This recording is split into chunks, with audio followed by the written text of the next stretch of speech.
ஐயா, இந்த திருமண தடை பற்றி உங்களோட கருத்து? இது உண்மையிலே எல்லாருக்குமே தெரிஞ்சுக்க வேண்டிய ஒரு விஷயந்தான் இது. பார்த்தீங்கன்னா, பெண்கள் ஒரு சில பெண்கள் 18 வயசுலேயே திருமணம் ஆகிற பெண்களும் இருக்காங்க, 20 வயசில் கல்யாணம் முடிஞ்சிற ஆண்களும் இருக்காங்க.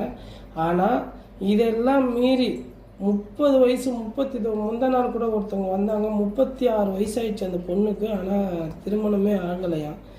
இது என்னென்னா, உங்கள் வீட்டுக்கு பக்கத்தில் ஜாதகம் பார்க்குறவங்க இருப்பாங்க, அவங்கக்கிட்ட போய் அந்த ஜாதகக்காரர்கிட்ட கொடுத்து இந்த ஜாதகம் எதனால இந்த மாதிரி தடையாக இருக்குன்னு சொல்லிட்டு கேட்டிங்கன்னா அவங்க ஒரு சில பரிகாரம் சொல்லுவாங்க. எல்லா ஜாதகத்துலேயுமே ஒரு தோஷம் அப்படி ஒரு பிரச்சனை இருக்கும்.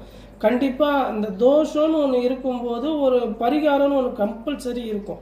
ஸோ இந்த பரிகாரத்தை அந்த ஜோசியர்கிட்ட போய் எந்த கோயிலுக்கு போய் நான் என்ன பண்ணுனா பரிகாரம் இந்த தோஷத்துக்கு உண்டான பரிகாரம்னு சொல்லிட்டு கேட்டு தெரிஞ்சுக்கோங்க.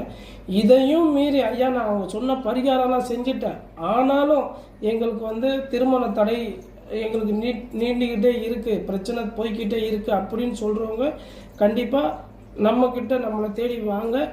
உங்களுக்கு உண்டான இது, ஏன்னா இது பரிகாரம் இந்த தோஷன்றது ஜாதகத்தில் இருக்கும். ஒரு சில பிரச்சனைகள் நம்ம சந்ததியாக தொடர்ந்துக்கிட்டு வரும்.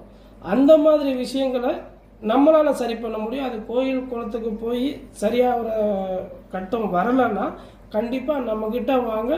ஒரு அதிரடியாக இதுக்கு ஒரு முடிவெடுத்து உடனடியாக கல்யாணம் ஆகிறதுக்கு உண்டான வேலைகள் நம்ம கண்டிப்பாக செய்வோம், கண்டிப்பாக செஞ்சு தரோம். அது மூலயமா பயன்பட்டவங்க நிறைய பேர் இருக்கிறாங்க. நம்பிக்கையோடு வாங்க.